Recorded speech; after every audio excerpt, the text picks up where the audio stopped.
ഈ കലോത്സവം എനിക്ക് തോന്നുന്നു കളർഫുൾ ആക്കുന്നത് ഈ മത്സരാർത്ഥികളും ഈ ഒരു വേദിയൊന്നും മാത്രമല്ല, അതിന് വലിയൊരു പങ്ക് വഹിക്കുന്ന മറ്റൊരു വിഭാഗമുണ്ട്. ആരായിരിക്കും? അതെ, പുറത്തുള്ള ആ ഒരു വൈബും, അതെ, ഒരു കച്ചവടക്കാരും അവരുടെ ഒരു ഉത്സാഹം. കാരണം അവർക്കൊരു ചാകര തന്നെയാണല്ലേ ഈ ഒരു കലോത്സവം എന്ന് പറയുന്ന ഈ ഒരു 5 ദിവസവും അവരെ സംബന്ധിച്ച് വളരെ പ്രധാനപ്പെട്ട 5 ദിവസം തന്നെയാണ്. നല്ല രീതിയിൽ തകൃതിയായി തന്നെ കച്ചവടമൊക്കെ പൊടിപൊടിക്കുകയാണ്. നമ്മുടെ വർഷയും അതുപോലെ തന്നെ ഈ ഇരിക്കുന്ന ഗോകുലും കൂടി നാരങ്ങ വെള്ളമൊക്കെ കുടിച്ച് കറങ്ങി നടന്ന് തയ്യാറാക്കിയ ഒരു റിപ്പോർട്ടാണ്. രാവിലെ ഇവിടെ എത്തിയപ്പോഴത്തേക്കിന് മത്സരം തുടങ്ങിയിട്ടില്ല, പുറത്തൊക്കെ പോയി ചുമ്മാ കറങ്ങി ചായ കുടിച്ച് കറങ്ങി നടന്ന് അങ്കിൽ പിന്നെ കച്ചവടത്തെ കുറിച്ചൊരു സ്റ്റോറി, ആ സ്റ്റോറിയിലേക്ക്.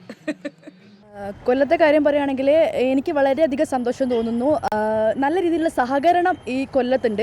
ഇപ്പം ഇവിടെ തന്നെ ഓട്ടോ ചേട്ടന്മാരെല്ലാം ഈ കലോത്സവത്തിന് വരുന്ന കുട്ടികളെയും പിന്നെ രക്ഷിതാക്കളെയും അല്ലാതെ വരുന്ന അധ്യാപകരെയും എല്ലാം തന്നെ കൊണ്ടുപോകാൻ, ഇപ്പം ഫുഡ് കഴിക്കുന്ന വേദിയിലേക്കാണെങ്കിലും എല്ലാ സ്ഥലത്തേയും കൊണ്ടുപോകാൻ വേണ്ടിയിട്ട് ഈ ഓട്ടോറിക്ഷ ചേട്ടന്മാരുണ്ട്. അങ്ങനെ കൂടാതെ അവർ തന്നെ ഈ ഇവിടെ ഫ്രീ ആയിട്ട് വെള്ളം കൊടുക്കുന്നുണ്ട്. നല്ല രീതിയിൽ തന്നെ കൊല്ലം ഈ ഒരു കലോത്സവത്തെ ഏറ്റെടുത്തിട്ടുണ്ട് എന്നാണ് എനിക്ക് തോന്നിയിട്ടുള്ളത്.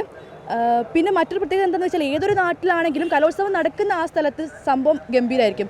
ഇപ്പോൾ കേരളക്കരയിലുള്ള നമുക്ക് ചോദിച്ചു നോക്കാം. പ്രധാനപ്പെട്ട സംഭവം നമ്മുടെ കശുവണ്ടി ഫാക്ടറികളെല്ലാം ഉള്ള ഈ ഒരു കൊല്ലത്ത് വന്നിട്ട് കശുവണ്ടി വാങ്ങാതെ പോകുന്നത് മോശമാണ്. അപ്പോൾ ഇത് കഴിഞ്ഞാൽ ഗോകുല് വാങ്ങുന്നു വിചാരിക്കാം. കൊല്ലത്തുള്ള നാടൻ പരിപ്പാണ്, ആവശ്യക്കാർ മേടിക്കാൻ നല്ല ടേസ്റ്റാണ്, മറ്റു കുഴപ്പമൊന്നുമില്ല. ചേട്ടാ, കലോത്സവം നിങ്ങളുടെ നാട്ടിലേക്ക് വന്നിരിക്കുകയാണ്, നിങ്ങൾ അതിനൊരു ആഘോഷമാക്കി എടുത്തേക്കാണല്ലേ? ആഘോഷമാക്കി എടുത്തിരിക്കുകയല്ലേ, പിള്ളേരെല്ലാം നല്ല പഠിപ്പിച്ച് നല്ല സ്പോർട്സ്മാന്മാരായി വരണം, അത്രേ ഉള്ളൂ.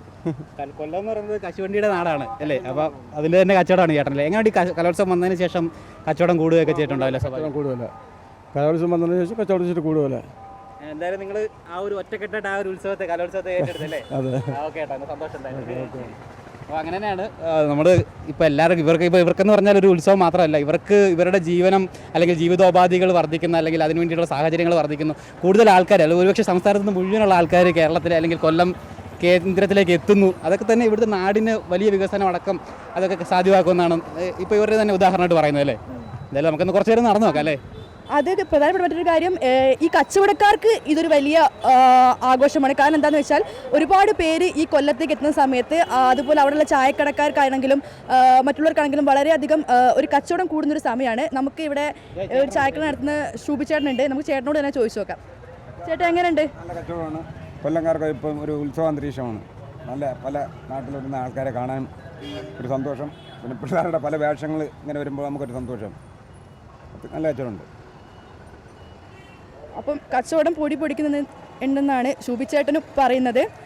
ഓൾമോസ്റ്റ് എല്ലാവരുടെ ഒരു രീതി അങ്ങനെ തന്നെയാണ്. കാരണം ഇന്നലെയൊക്കെ നമ്മൾ ഭക്ഷണം കഴിക്കാൻ വേണ്ടിയിട്ട് പുറത്ത് പോയി. ഇവിടെ പഴയിടത്തിൻ്റെ അടിപൊളി സദ്യ ഉണ്ട്. പക്ഷേ ചില സമയങ്ങളിൽ നമ്മൾ ഈ ലഘുഭക്ഷണം കഴിക്കാൻ വേണ്ടി പുറത്ത് പോകുമല്ലോ.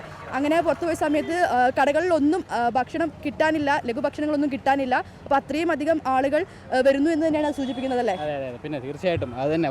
വ്യാപാരികൾക്ക് അതൊരു വലിയ ഒരു അനുഗ്രഹമാണ് ഈ കലോത്സവം അല്ലേ? ഇവിടെ വന്ന് അല്ലെങ്കിൽ ഇത്ര ആൾക്കാർ കൂടുമ്പോൾ അവർക്ക് സ്വാഭാവികമായിട്ടും കച്ചവടം കൂടുന്നു. ചേച്ചി നമസ്കാരം, എങ്ങനെയുണ്ട് രാവിലെ? കുഴപ്പമില്ല, നല്ല കലോത്സവം നിങ്ങളുടെ നാട്ടിലേക്ക് വന്നിരിക്കുകയാണ്, ഇതൊരു വലിയ ആഘോഷമാക്കി തന്നെ മാറ്റിയേക്കാണല്ലേ? പിന്നെ സന്തോഷം ആണല്ലേ? ആൾക്കാരൊക്കെ ഒത്തിരി പേര് വന്നു, പോലെ ആളുകൾ എവിടെല്ലാം ഏതെല്ലാം ജില്ലയിലുള്ള കുട്ടികളും പേരൻസും എല്ലാം ഉണ്ട്. ഈ കൊല്ലം കണ്ടാൽ ഇല്ലം വേണ്ടെന്ന് പറയാറുണ്ട്, അതെന്താ അങ്ങനെ പറയുന്നത്? കൊല്ലം എന്ന് വെച്ചാൽ നമുക്ക് എല്ലാവർക്കും ഒരു കൊല്ലത്ത് ജനിച്ചതിൽ അഭിമാനമാണ്. പിന്നെ കൊല്ലം ഒരു ഭംഗിയാണ്. പിന്നെ ഇപ്പോൾ 62ാമത് സ്കൂൾ കലോത്സവം കൊല്ലത്ത് വന്നതിൽ എല്ലാവർക്കും വളരെ സന്തോഷമാണ്. ചേച്ചിയുടെ പേരെന്താ? എൻ്റെ പേര് വനജ. ഓക്കെ, വനജ ചേച്ചി പറഞ്ഞ പോലെ കൊല്ലം അവർക്ക് വലിയ അഭിമാനമാണ്. അപ്പം കൊല്ലം കണ്ടാൽ ഇല്ല വേണ്ട അല്ലേ? കൊല്ലത്ത് വന്നു കഴിഞ്ഞാൽ പിന്നെ ബാക്കി നാടൊന്നും നമുക്ക് കാണേണ്ട ഇല്ലല്ലേ? ശരി. പിന്നെ വർഷം ഇവിടുത്തെ ആഹാരത്തിൻ്റെ തിരക്കുകളെ പറ്റി പറഞ്ഞു. ആഹാരം എങ്ങനെയുണ്ട് കൊല്ലത്തിൻ്റെ? സത്യം പറഞ്ഞാൽ ഞാൻ ഇവിടെ നിന്നൊരു പഴയടത്തിൻ്റെ ഭക്ഷണം മാത്രമേ കഴിച്ചിട്ടുള്ളൂ. പുറത്തുനിന്ന് ഇന്നലെ കഴിക്കാൻ പോയി, പക്ഷെ എനിക്ക് കിട്ടിയില്ല. പിന്നെ ഇന്നലെ നമ്മുടെ ക്യാമറാമാൻ ഉണ്ട് രാജേഷ് ചേട്ടന് ഈ പ്രശ്നത്തെ ദൃശ്യമാധ്യമ അവാർഡിൽ ക്യാമറാമാനുള്ള അവാർഡ് കിട്ടിയിട്ടുണ്ടായിരുന്നു. അപ്പം രാജേഷ് ചേട്ടൻ്റെ വക ഇന്നലെ അവാർഡ് കിട്ടിയപ്പോൾ ആ ഒരു ചിലവുണ്ടായിരുന്നു. അങ്ങനെ പൊറാട്ടയും ചിക്കൻ കറിയും കഴിച്ചു. അത് സൂപ്പറായിരുന്നു കേട്ടോ, അടിപൊളിയായിരുന്നു. ഞാൻ കോഴിക്കോടും ഇവിടുത്തെ ഫുഡായിട്ട് എനിക്ക് വലിയ ഡിഫറൻറ്റ് ഒന്നും എനിക്ക് തോന്നിയിട്ടില്ല. നല്ല രീതിയിലുള്ള ഭക്ഷണം തന്നെയാണ്. ആ ഒരു കോഴിക്കോടിൻ്റെ ടേസ്റ്റ് തന്നെയാണ് എനിക്ക് തോന്നിയിട്ടുള്ളത്.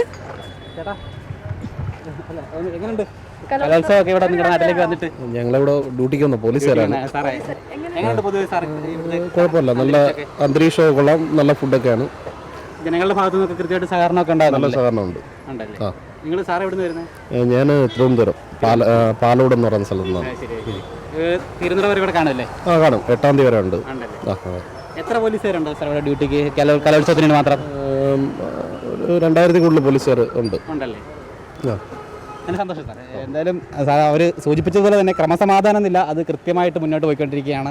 2000-ഓളം സേനാംഗങ്ങളാണ് സുരക്ഷാ ചുമതലയുള്ളത്. അതുകൊണ്ട് തന്നെ കൃത്യമായിട്ട് ഉള്ള സുരക്ഷാ ക്രമീകരണങ്ങളൊക്കെ തന്നെ കലോത്സവത്തിൽ ഏർപ്പെടുത്തുകയും ഒക്കെ തന്നെ ചെയ്തിട്ടുണ്ട്. അങ്ങനെ എല്ലാ വിഭാഗങ്ങളുടെയും കൃത്യമായിട്ടുള്ള ഏകോപനത്തിന് പുറത്താണ് ഈ കലോത്സവം ഇങ്ങനെ ഭംഗിയായിട്ട് ഇപ്പോൾ മുന്നേറിക്കൊണ്ടിരിക്കുന്നത്.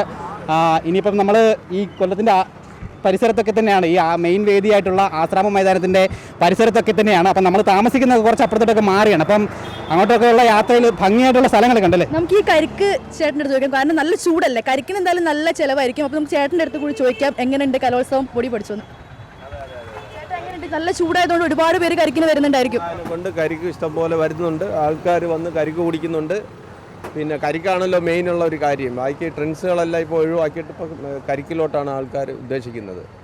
നല്ല കരിക്കുകൾ ഇറക്കി ഇഷ്ടം പോലെ ഇറക്കി ഇഷ്ടം പോലെ ഇട്ടിട്ടുണ്ട്. ആൾക്കാർ വരുന്നവരെ ഒരു പാലക്കാട് നിന്ന് പൊള്ളാച്ചിയിൽ നിന്ന് വരുന്നുണ്ട്. പൊള്ളാച്ചി ആകുമ്പോൾ കുറച്ചും കൂടെ വലിപ്പമായിരിക്കും, പാലക്കാടാകുമ്പോൾ കുറേ ഇച്ചിരി മീഡിയം ടൈപ്പായിരിക്കും. അപ്പോൾ മെയിനായിട്ട് പോകുന്നത് എടുക്കത്തിരിക്കുന്നതും ഈ മഞ്ഞക്കരിക്കാണ്. നല്ല ചൂടായിരുന്നു. ഇന്നലെ ഒരു ചെറിയ മഴയുടെ ഒരു അന്തരീക്ഷമുണ്ട്, വേറെ കുഴപ്പമൊന്നുമില്ല. ആൾക്കാരൊക്കെ ഇഷ്ടം പോലെ വരുന്നുണ്ട്. രാത്രിയൊക്കെ നല്ല ഉത്സവത്തിൻ്റെ ഒരു പ്രൗഢിയാണ്, കുഴപ്പമൊന്നുമില്ല. എൻ്റെ പേര് നിസാം, ഇവിടെ അടുത്ത് തന്നെ ബാക്കിൽ. ശരി. മറ്റൊരു കാര്യമേ, ഇന്നലെ നല്ല തകർപ്പ മഴ പെയ്തിട്ടുണ്ടായിരുന്നു കൊല്ലത്ത്, നല്ല അടിപൊളി മഴയായിരുന്നു രാത്രിയൊക്കെ. അതുകൊണ്ട് തന്നെ ഈ പൊടിക്കൊക്കെ ഒരു ശമനം വന്നിട്ടുണ്ട്. പക്ഷേ എന്നാലും ചൂട്, ഇനി ഞാൻ ഓൾറെഡി കുറച്ച് ചൂട് കൂടുതലുള്ള ആളാണ്, അതുകൊണ്ടാണെന്ന് അറിയില്ല, ചൂടിന് വലിയൊരു കുറവുണ്ടെന്ന് സ്വഭാവത്തിലില്ല, ശരീരത്തിന് മാത്രമേ ഉള്ളൂ.